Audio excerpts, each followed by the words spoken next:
नमस्ते, कैसे हो आप लोग? तो आज हम बात कर रहे हैं एक ऐसी कंपनी की जिसने कुछ ही सालों में दुनिया बदल दी है, एनवीडिया। कभी सोचिए, गेमिंग चिप्स बनाने वाली ये कंपनी आज आज 4.24 ट्रिलियन डॉलर से ज्यादा की मार्केट कैप के साथ दुनिया की सबसे मूल्यवान कंपनियों में से एक है। ये सब हुआ कैसे? ये सफर कैसे तय हुआ? हाँ बिल्कुल। और ये सिर्फ चिप्स की कहानी नहीं है। ये तो भविष्य की टेक्नोलॉजी, आर्टिफिशियल इंटेलिजेंस और एक बहुत दूरदर्शी लीडर की सोच की कहानी है। चलिए इस सफर को थोड़ा गहराई से समझते हैं। बिल्कुल। तो एनवीडिया की शुरुआत हुई 1993 में। कैलिफोर्निया में एक डेनीज रेस्टोरेंट है ना, वहां कुछ चर्चा हुई थी। हाँ हाँ, डेनीज में फाउंडर्स थे जेनसन होंग, क्रिस मिलकाउस्की और कर्टिस प्रियम।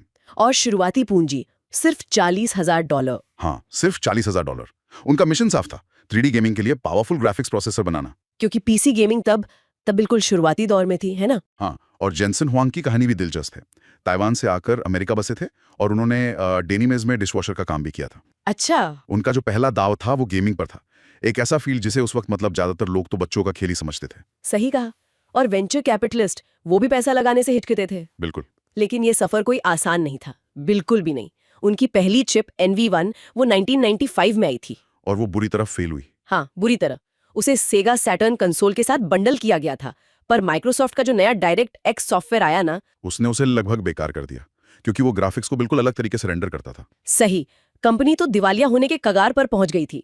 कहते हैं सिर्फ 30 दिन का पैसा बचा था उनके पास। सोचिए, ऐसे मुश्किल हालात थे, लेकिन टीम ने हिम्मत नहीं हारी।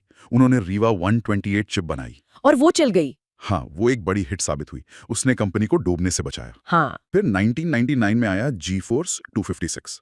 इसे दुनिया का पहला सही GPU ग्राफिक्स प्रोसेसिंग यूनिट माना गया। और इसने तो गेमिंग की दुनिया ही बदल दी। बिल्कुल। पर असली गेम चेंजर वो मेरे हिसाब से 2006 में आया, कूडा। हाँ, कूड़े।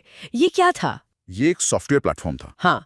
जिसने प्रोग्रामर्स को एनवीडिया जीपीयू की जो जबरदस्त पैरेलल प्रोसेसिंग पावर है ना, उसका इस्तेमाल सिर्फ ग्राफिक्स के अलावा दूसरे कामों के लिए करने की इजाजत दी। जैसे बड़े बड़े डेटा सेट्स को प्रोसेस करना, वैज्ञानिक सिमुलेशन चलाना और हाँ, एआई मॉडल को ट्रेन करना। ये वाकई एक बहुत दूरदर्शी, बहुत आगे की सोच वाला कदम था। हाँ, क्योंकि कूडा ने क्या किया, उसने एनवीडिया चिप्स की जो आर्किटेक्चर थी, हजारों छोटे कोर एक साथ कई गणनाएं कर सकते थे, उसको साइंटिफिक कंप्यूटिंग और एआई के लिए एकदम परफेक्ट बना दिया। अच्छा। इसने एनवीडिया चिप्स को गेमिंग टूल से बदलकर एक तरह का क्या कहते हैं, सस्ता सुपर कंप्यूटर बना दिया। पर शुरुआत में तो इसका ज्यादा इस्तेमाल नहीं हुआ ना? नहीं, बिल्कुल नहीं।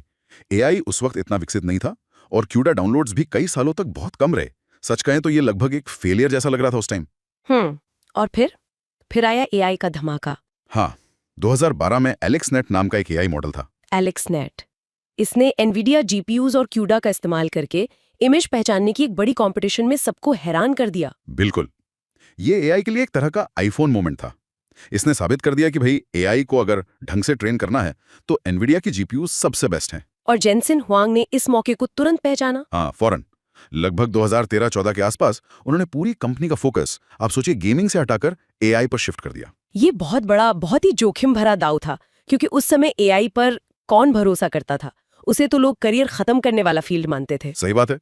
नतीजा आज हमारे सामने है। जब चैट जीपीटी जैसे जेनरेटिव एआई मॉडल आए तो उनको ट्रेन करने के लिए एनवीडिया के जो चिप्स हैं, जैसे H100, हाँ, H100, वो तो गोल्ड स्टैंडर्ड बन गए। एकदम। Google, Microsoft, Meta, OpenAI, हर बड़ी टेक कंपनी एनवीडिया की ग्राहक बन गई उनके चिप्स खरीदने के लिए।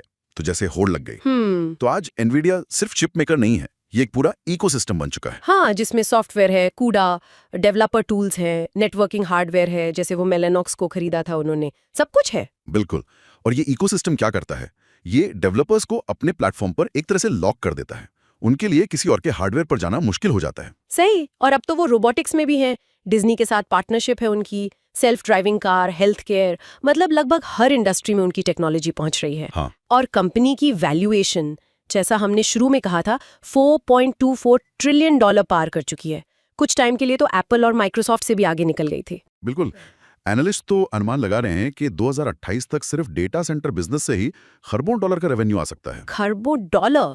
तो फिर सवाल उठता है, क्या ये इतनी बड़ी वैल्यूएशन, क्या ये सस्टेनेबल है? कहीं ये बुलबुला तो नहीं? देखिए, सवाल तो वाजिब है। एआई चिप्स में कंपनी का दबदबा तो अभूतपूर्व है, इसमें कोई शक नहीं है। स्टीफन विट जैसे लेखक इसे शॉवल मोनोपोली कहते हैं। अच्छा, हाँ, सही उदाहरण है। वैसे ही एनवीडिया एआई क्रांति के लिए जरूरी कंप्यूटिंग पावर वो फावड़ा बेच रही है।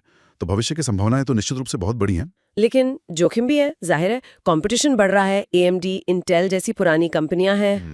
और अब तो गूगल, माइक्रोसॉफ्ट, अमेजॉन जैसी बड़ी टेक कंपनियां खुद भी अपने AI चिप्स बना रही हैं, ये बनाने की कोशिश कर रही हैं। सही, तो कंपटीशन तेजी से बढ़ रहा है और ये भी हो सकता है कि AI क्षमता का जरूरत से ज्यादा निर्माण हो जाए, मतलब ओवर कैपेसिटी हो जाए। हाँ, ये भी एक रिस्क है।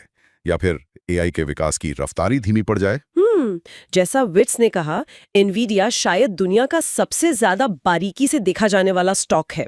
तो कोई आसान जवाब नहीं है कि यहाँ से आगे क्या होगा। बिल्कुल। तो इस पूरी अविश्वसनीय यात्रा के पीछे आखिर है क्या? एक दूरदर्शी फाउंडर जिसने मुश्किल हालात में रास्ता निकाला। हाँ, AI पर सही समय पर लगाया गया एक बहुत बड़ा दाव। सियोडा जैसा एक शक्तिशाली प्लेटफॉर्म जिसने उन्हें सालों की बढ़त दी। एक मजबूत इकोसिस्टम जो ग्राहकों को बांधे रखता है। और शायद थोड़ी किस्मत भी है ना। हाँ, किस्मत का साथ तो हमेशा चाहिए होता है। उन्होंने AI की लहर पर सिर्फ सर्फिंग नहीं की, बल्कि वो सर्फबोर्ड ही बना दिया जिस पर आज बड़ी टेक दुनिया खड़ी है। बहुत अच्छे से कहा आपने। और ये कहानी अभी खत्म नहीं हुई है। भविष्य में AI और रोबोटिक्स एनवीडिया को कहाँ ले जाएंगे, ये देखना अभी बाकी है। हाँ, ये सोचना भी दिलचस्प है कि एनवीडिया ने AI क्रांति के लिए ये जरूरी हार्डवेयर टूल तो बना दिए, पर क्या AI का भविष्य हमेशा इसी तरह की भारी कंप्यूटिंग पावर पर ही निर्भर करेगा? अच्छा सवाल है। या फिर कोई नया सॉफ्टवेयर इनोवेशन या कोई बिल्कुल अलग आर्किटेक्चरल बदलाव इस हार्डवेयर केंद्रित दौड़ को चुनौती दे सकता है? ये सोचने वाली बात है। तो आप क्या सोचते हैं एनवीडिया के भविष्य के बारे में? पहला ऑप्शन, ये और भी बड़ी बनेगी, AI में इसका दबदबा कायम रहेगा। या दूसरा ऑप्शन, इसका वैल्यूएशन बहुत ज्यादा है और कंपटीशन इसे जल्द ही कड़ी चुनौती देगा। नीचे कमेंट्स में अपनी राय जरूर बताएं।